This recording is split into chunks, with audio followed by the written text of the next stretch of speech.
The Penguins have 2 games left in 2023, and on today's episode of the Locked On Penguins podcast, Pat and I are going to preview both of them and see if the Penguins can enter 2024 red hot.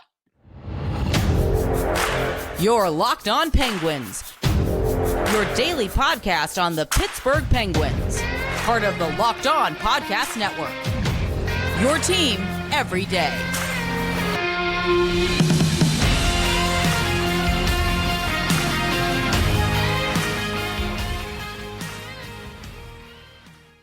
Hello and welcome back to another episode of the Locked On Penguins podcast. I am one of your hosts, Hunter Hodes. You can follow me on Twitter at Hunter Hodes, joined by the best co-host on the planet, Patrick Damp. You can follow him on Twitter at SinForWet, and you can follow the show's Twitter at LO_Penguins. Of course, thank you all so much for making this your first listen/watch of the day.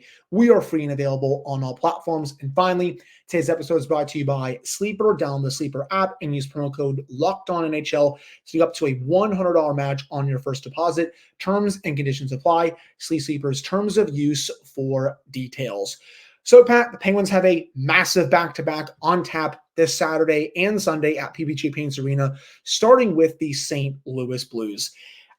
You know, I don't want this to be a potential sleeper game for the Penguins because I know they have the Islanders on Sunday. That's the bigger of the two games, but the Blues have been playing some pretty decent hockey as of late. Ever since they fired Craig Berube a few weeks ago, this team has won 5 of 6, and 3 of those wins have come against some of the best teams in the league. 2 of them are against the Dallas Stars, and 1 of them is against the Florida Panthers. The new head coach has the Blues believing in themselves, and the Blues are also in the playoff hunt right now. If you look at the Central Division standings, they're 18-15-1, 37 points, 1 point behind the Nashville Predators and the Arizona Coyotes for 4th place in that division. I don't think they're going to get a top 3 spot, but definitely a potential 4th place spot and potentially a spot in the playoffs is available for the Blues. This is a team that the Penguins already lost to once this year. They lost back on October 21st, a 4-2 loss in St. Louis, where the Penguins really didn't play that well, especially in their own zone. They were out to lunch on quite a few of the Blues goals. This is still quite a big game for the Penguins, even though they have the Islanders on New Year's Eve the next night.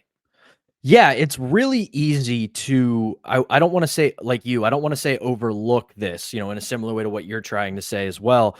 I don't want to say that they can overlook this game because, like you said, since firing Berube, they've started to pick up a little momentum. Now, we'll find out if that's just the firing the head coach bump that a lot of teams get, where for 5 to 10 games, they get their act together and then they regress back to the mean and show who they really are. And you're right. They're probably not going to get a top 3 spot in the Central because you look at the teams that are up top in the Central right now, the Avalanche, the Jets, who are surprising everybody this year and looking like a wagon, and then the Dallas Stars. So that's a very good division, and those 3 spots are probably locked up by those 3 teams. But yeah, they're a team that you look at the way they play, right? It's not anything spectacular. It's not anything that you're going to worry about and say that you need to model your team after. But in the last few games since they got rid of Berube, they're playing, the best way I can describe it, they're playing efficient hockey. They're essentially doing what we want the Penguins to do.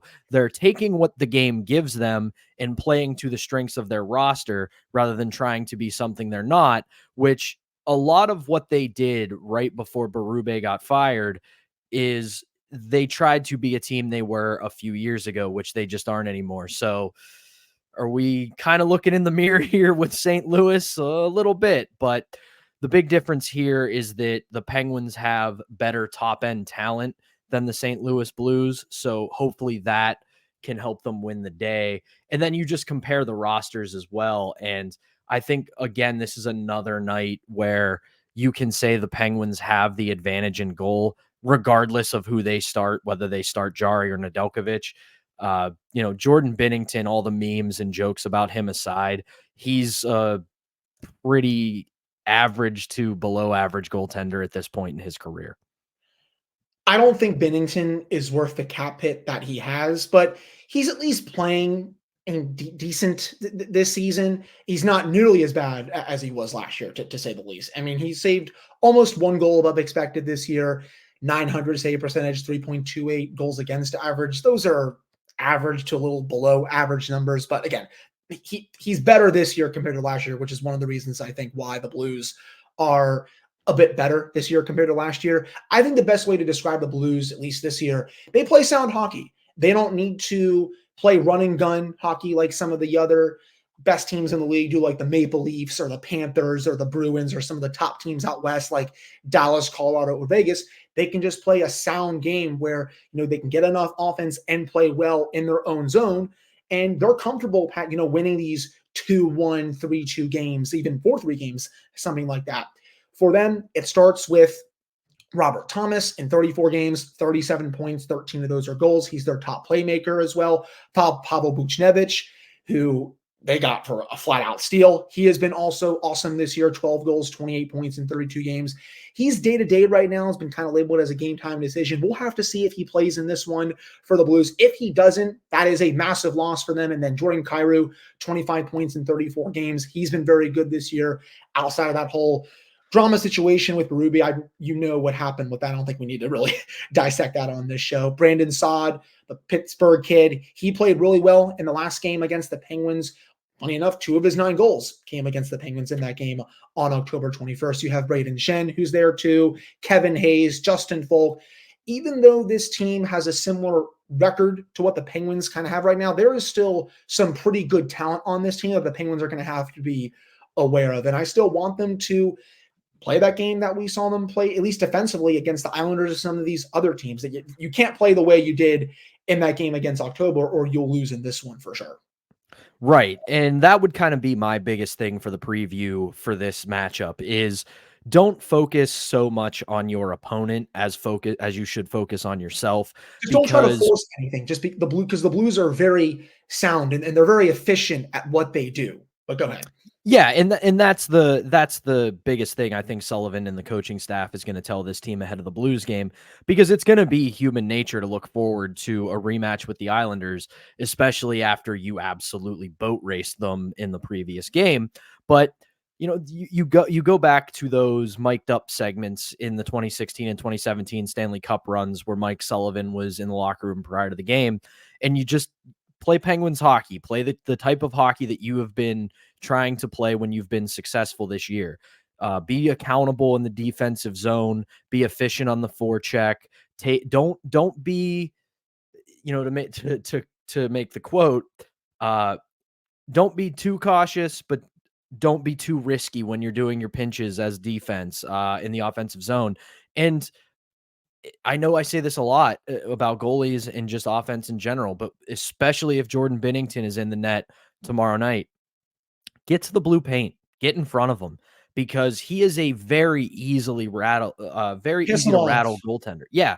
Get in his kitchen, get in front of him, take his space away a little bit, because he is the type of goalie who, once he's rattled, he stops worrying about stopping the puck and he starts worrying about getting back at the person who pissed him off. So if you're the Penguins, your third and fourth lines, regardless of who you play on them, get in front of him and get him off his game, rattle him a little bit, and let that be one of your roads to success against the St. Louis Blues.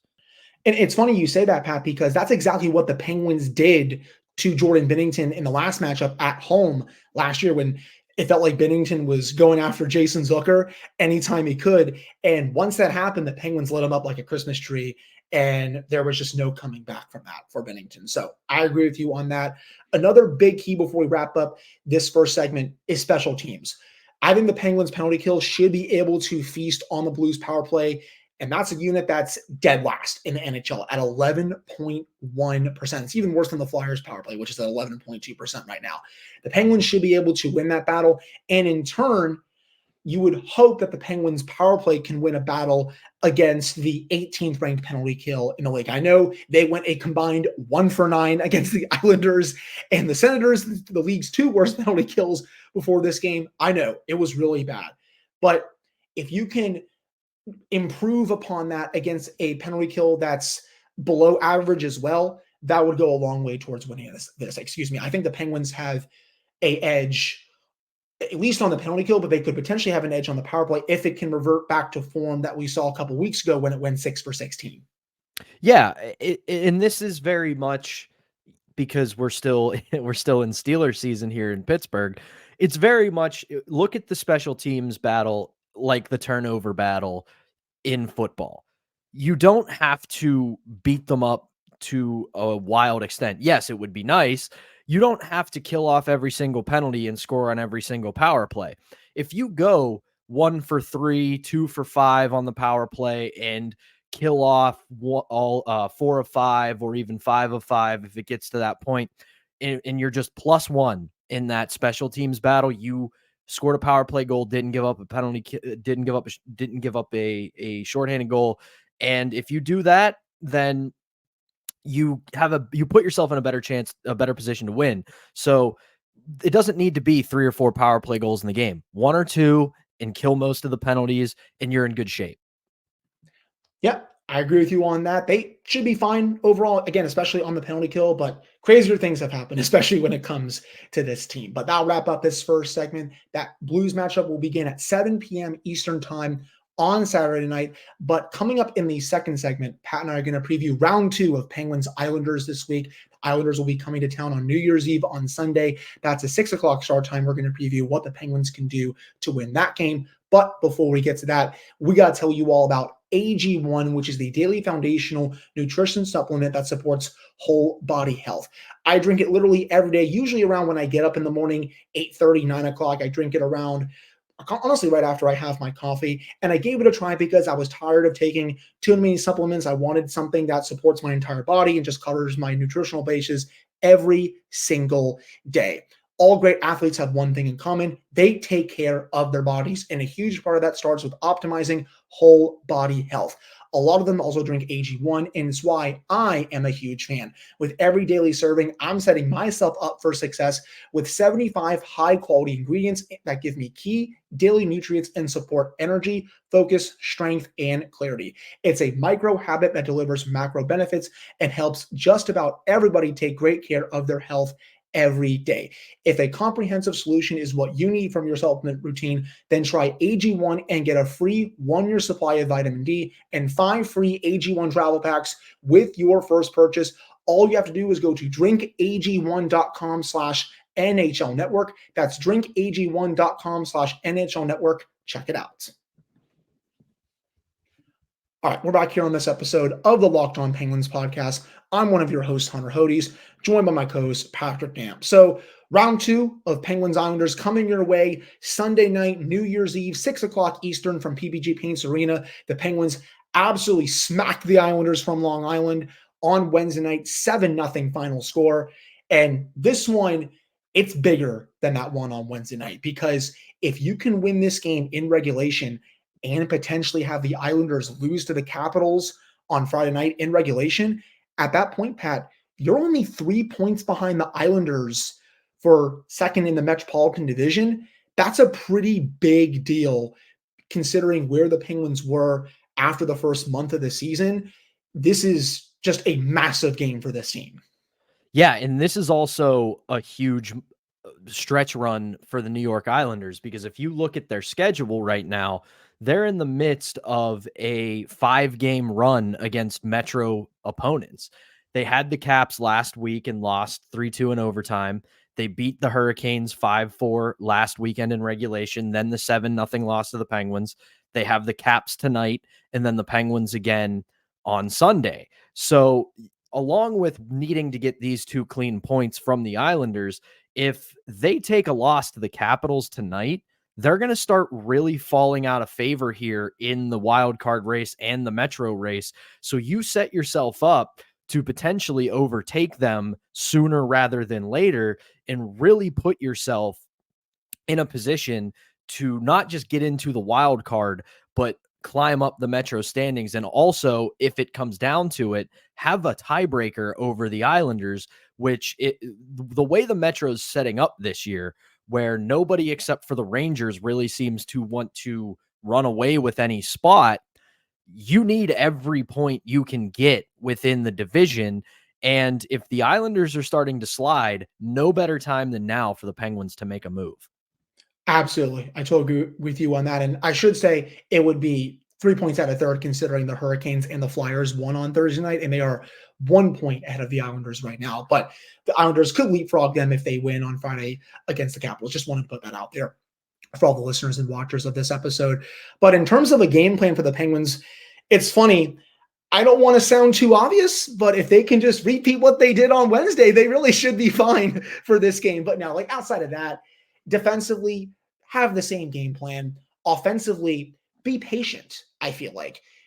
With how the Islanders aren't as good defensively this year compared to in years past, you are going to get your chances. You just have to wait for them to come. The Islanders are going to make mistakes in their own zone, especially without the services of Ryan Pulock, Adam Pelech, and Scott Mayfield. It looks like all three are not going to be in the lineup for this game on Sunday yet again. Those are three of their top 6 defensemen. They are going to make mistakes, and the Penguins are going to have to be able to capitalize on them. Now, that said, do I expect Ilya Sorokin to play that bad again on Sunday? No, absolutely not. He's one of the 3 best goalies in the league. I expect him to be a lot better in this one. I expect the Islanders as a whole to be a lot better because that was a flat-out embarrassing performance from them. But if they can be patient, wait for the game to come to them a little bit, and then convert on their chances while being stout in their own zone, they should be able to walk away with this one because, again, I don't think the Islanders are that good this season. They have a lot of loser points because they play a lot of close games. That's just the way they play. But when you combine all their losses, this is a sub 500 team without, that 16-8-9 or whatever the heck their record is. But overall, that's how I see this game, at least. There's 2 keys for the Penguins in this game, and you kind of already hinted at them. It's patience and discipline. 16-9, so they're 500 right now, I guess. Yeah, the 2 biggest keys are patience and discipline. You already said it about patience. Ilya Sorokin probably not going to play that poorly again. So don't try to do too much against this team. You know how the Islanders play. They play very, very boring hockey. Even with Lane Lambert behind the bench now, it's still an Islanders team that is not built to play track meet hockey. They don't do it. They are extremely disciplined, and that's the kind of game you have to play against them.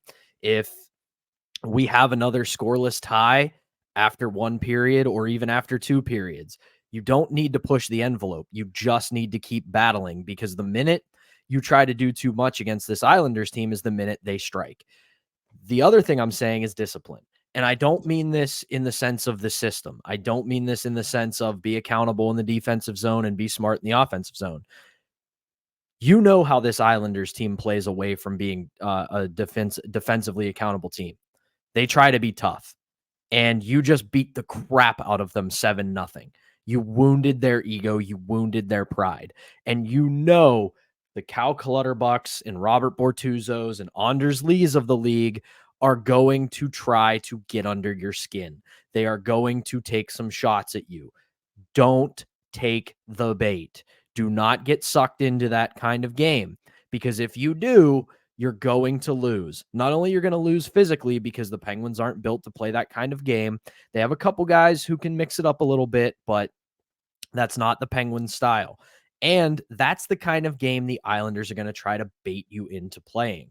So they've been doing that for years, man. The Islanders have been doing that to the Penguins for, I want to say, the last 4 to 5 years, especially when they had their identity line on the ice. That's what they called it on Long Island. Martin, Cizikas, Clutterbuck. They would always try to get under the Penguin skin. And I felt like a good chunk of times it worked, just because with how tough all 3 of those players are. You can't allow that to happen in this game. As you said, now with Bortuzzo in the fold, Anders Lee is a tough customer, especially in front of the net. He's been one of the best net front presences in the league. The Penguins are going to have to really control their emotions in this one. And also, I don't know why I said 16-9 earlier is 500. That's 16-18. Math is hard here. This is why I didn't major in math in college. I apologize about that, people. But hey, we're not math majors. You're a Marvel person just like I am. It's like Loki, man. We are in the Citadel at the end of time. This is the week between Christmas and New Year's. Nothing counts, nothing matters. This isn't real. But yeah, don't get sucked into that kind of game, because that is what the Islanders are going to want to do to you, both just because that's how they play, and Yes. because you just embarrassed them on their home ice. So you take those 2 clean points and you keep your eyes on the prize on Sunday night. Just get out of the year, get out of this game with 2 clean points. Let their idiots be idiots, laugh them off, and say, hey, you guys enjoy the couch while we're playing in the playoffs later this year. Well, that's if they can kick them out of the playoffs a little later on in 2024, at least. And if the Penguins are able to have a clean sweep of this weekend, they'll be 7-1-1 heading into 2024. Winners are 7 of 9 games, points in 8 of 9 games. You're talking about a nice streak at that point and a team that could be real dangerous for the new year. So these are 2 big matchups. We'll have to see if the Penguins can sweep this back to back. If I had to guess for goaltending, this is a strict guess on my part, Pat. We'll see if I'm right. I think they're going to go Nedeljkovic against the Blues on Saturday, Jari against the Islanders on Sunday, especially with how Jari just played against the Islanders on Wednesday. That's my guess. I would agree. And I think it's just that's the rotation now, just because Nedeljkovic got his handful of starts right before the holiday break and looked good. And you want to put regardless of the workload you want to give Tristan Jari this year, these are the games you want to give to Jari. You want to give him the big divisional games just because he hasn't really, since 2021, had the opportunity to exercise those playoff demons. So give him these big games and see how he plays. Yep, agree with you on that. And just one more thing before we head to break, before we talk about the best moment of the year for this franchise on the ice. It's something that we both thought of today. This is going to be a pretty cool end to the show for 2023. Brian Rust had a full practice with the Penguins on Friday. He's eligible to come off of IR on January 2nd. During a scrimmage, he was on a line with Lars Eller and Valtteri Puustinen. That's a pretty intriguing line, to say the least. But it looks like Rust is getting closer to coming back, which is just massive news for the team. And also, Jesse Puljujärvi was back at practice for the first time in what feels like a couple of weeks. We'll have to see where that goes. But major news on Brian Rust being back at practice. He's probably only about, if I had to guess, maybe a week away from returning. And that's going to be very welcome news considering how good he's been this year. Yeah, and I'm curious to see what happens with Puljujärvi at this point. It's been well over 10 days for the free agent tryout. I think they like him. I think they want to sign him, but I feel like there's got to be some cap shenaniganery that has to go down before they can put him on the roster. Yeah, I think so too, especially with some of the injured players who still have to come back. I mean, what happens with Matt Nieto when he's ready to return from his injury and all that good stuff? The Penguins will have to figure that out when the time comes. But that will do it for this second segment. Coming up to end the show, Pat and I are going to dive into what the best moment of 2023 was on the ice for the Penguins. But before we get to that, we got to tell you all about Sleeper, which is the official daily fantasy app of the Locked On NHL Network. Sleeper is our #1 choice for daily fantasy sports, and especially daily fantasy hockey, because with Sleeper, you can win 100 times your cash in daily fantasy hockey contests. You can do this with your friends. You can do this by yourself. Heck, you even do this with your family, and you don't have to do just hockey. You can do NFL, NBA, MLB when that starts up next year, and college football on Sleeper. And all you have to do is pick whether studs like Connor McDavid, Sidney Crosby, Nathan McKinnon, Nikita Kucherov will record more or less goals, assists. You can do plus minus. You can throw goalies in there for saves. And to win a 100 times bet on Sleeper, you need to correctly predict the outcome of 8 player stats. You heard me, Penguins fans. You can win 100 times your money playing daily fantasy hockey with Sleeper. Start paying attention and nail your picks so you can start winning big. Use promo code LOCKEDONNHL and you'll get up to a $100 match on your first deposit. Terms and conditions apply. That's code LOCKEDONNHL. See Sleeper's terms of use for details and locational availability. All right, we're back here on this episode of the Locked On Penguins podcast. I'm one of your hosts, Hunter Hodes, joined by my co-host, Patrick Damp. So, Pat, what was the best moment of 2023 for the Pittsburgh Penguins? I have mine. I know it's different from yours, and it actually just happened a little bit recently, but what is yours?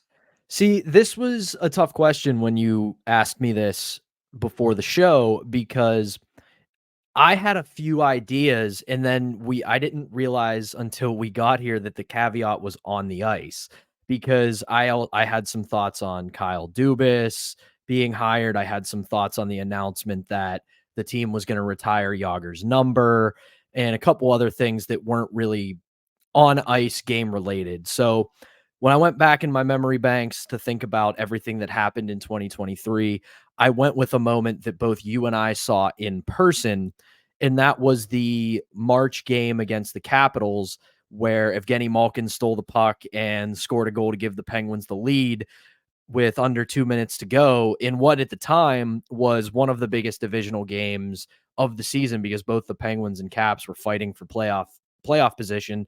And I love that moment for two reasons. One, the obvious, it was just a great, fun moment to be in the building for. That was the loudest I've heard that building outside of playoff games. So it was really cool to be a part of. I also wrote about that game for my KDKA column, Penguins Perspectives, but I didn't write about so much the goal in the game as I did the moment, because I went to that game with my girlfriend and her sister, who they're not the biggest of hockey fans. They didn't really grow up in a hockey family. Even though they're from Philly, they weren't really big Flyers fans. They would go to games, but like they weren't really fans.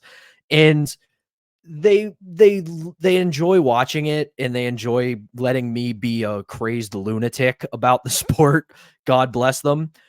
But like they got there and they were in the stands. They're like, "Oh, this is fun. This is cool." And then by that moment, they were all in, like jumping out of their seats, cheering, high-fiving people. And I'm just sitting there going, man, this is why I love hockey and why I love sports specifically, because there aren't many things in life that can recreate those kind of moments. And I was just like so happy. And then I was like, man, not only did it happen with my all-time favorite team, it happened with one of my favorite players against one of the biggest rivals. And it was just an all-encompassing great moment. That game was so fun as well, just because you have that big lead against the Capitals. You feel like you're going to have an easy third period. And there were Capitals fans sitting in front of me at that game, and they were like, no, this is over. This is over. And I said, no, just you wait. This team's been blowing leads all year. Don't be surprised if that happens. Sure enough, 3-1, 3-2, 3-3. The entire building fell silent on that tying goal. And I think had they lost that game, you might have seen Ron Hextall maybe fired the next day or something like that. But Evgeny Malkin saves the day late in regulation. And you're right. I don't think I have ever heard PBG Paints Arena that loud. And I know I haven't been to a playoff game yet. I would love to go hopefully this year or maybe next year, just sometime. I'd love to go to a playoff game. That's the loudest I've ever heard PBG Paints Arena. But for my personal favorite moment of the year, it's Tristan Jarry's goal, the first one in the franchise's history. The stones that he had to attempt it in that situation where the Penguins are only up by one goal. A lot of times you see goalies try to attempt this when the other net is empty, when you're up by 2 goals, but not when you're only up by 1 goal. And with how Yeah. Jarry was playing in that game, he's like, you know what? Screw this. I'm going to try it. I know there's a chance that this could be batted down and potentially turn into a really dangerous scoring chance in my zone. Screw it. I'm going to fire that puck all the way down. And it was a picture perfect shot. And the celebration that ensued was absolutely amazing. And I think that was the best moment of the year for me. If I had to do a runner-up, I would say the 4-goal comeback against the Columbus Blue Jackets, where the Penguins looked down and out heading into that third period, and then the Penguins were able to roar back and then win that game in overtime. That was also one of my favorite moments of this year. And then obviously the Evgeny Malkin goal. But to me, it's Tristan Jarry's goalie goal just a few weeks ago. I thought that was just – I honestly still get chills thinking about it, to be honest. Another runner-up for me, and this isn't totally Penguins specific. It is, but it's not strictly Penguins, was the 23 All-Star game, because the whole All-Star game in 2023 was in we can talk later on some other episode, talk about how absurd the NHL is, losing Adidas as a jersey sponsor. But like, what a way for Adidas to go out as the NHL jersey sponsor, because the All-Star jerseys themselves were those 96 throwbacks for the Eastern and Western conferences. And then the skills competition were all the reverse retros that teams were wearing. And then you had that awesome moment between Sidney Crosby and Alex Ovechkin, where Ovi's son comes out and they go down on the little 3-on-0 breakaway, passing back and forth with them. And then Ovi's kid goes and scores. And it was just like, we know that Crosby and Ovechkin, they're not imminent towards retirement. There's still going to be a good few years where these guys play, but like, it was just them saying like, man, we have been battling for 15 years. And now we're just like, yeah, we're not buddies. We're not friends, but we respect where each other have gone in our respective careers. And this is just a cool moment to celebrate the game, to celebrate hockey. And it was really fun.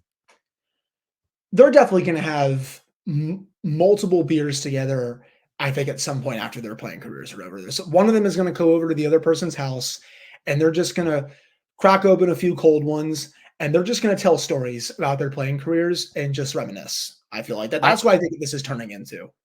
I don't know who the Washington Capitals Paul Steigerwald is, but whoever he is, get him in concert with Paul Steigerwald and then have them go to Ovi or Sid's house, bring the two of them together, do a 4-person like podcast retrospective where the 4 of them just sit down and talk about everything they did together in the league, and have them talk about just how they brought this league back from the brink and did so in incredible fashion.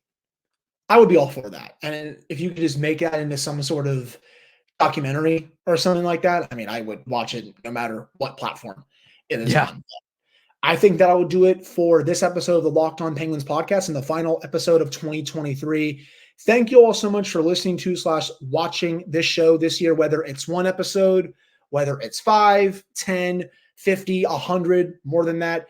You all are the absolute best. This show grew in ways this year that I don't think Pat and I ever imagined that it would. And Pat, you came on about a little over halfway through the year, and I'm so glad that you're able to come on through the rest of 2023. This show is only going to get better into 2024. We have a lot of goals for that year, but to everyone out there who has listened to this show, from no matter how much, from the bottom of our hearts, thank you all so much. You are the reason why we do this every single day. Yeah, and before we go, just to keep it on that train real quick, thank you, Hunter, for bringing me on the show. This has been an absolute blast. I'm honored to be here. And last, and certainly not leastly, thank all of you guys who watch and listen to this show every day and welcoming me into this community. I had been a listener and part of the community up until I joined. I know how passionate the people who watch and listen to this show are, and I cannot thank you guys enough for inviting me into your podcasting apps, your YouTube feeds. And I am just so appreciative that you guys have been both critical and complimentary, because you all know I say this all the time. I'm an adult. I can take criticism.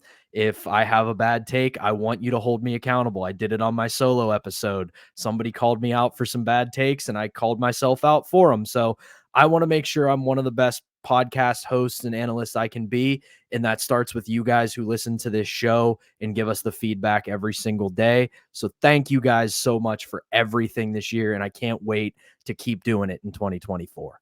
You couldn't have said it any better, Pat. I wouldn't want to do this with anyone else. So again, thank you so much. And again, to everyone who listens or watches the show, thank you from the bottom of my heart. But that would do it for this episode. We'll be back with another show for you all either Monday or Tuesday of next week. We're going to decide if we're going to go on New Year's Day or not to recap both those games. If not, we'll be back on Tuesday. So one of Monday or Tuesday to start out the week next week. But again, that'll do it for this one. Thank you all so much for tuning in. We'll talk with you all in 2024.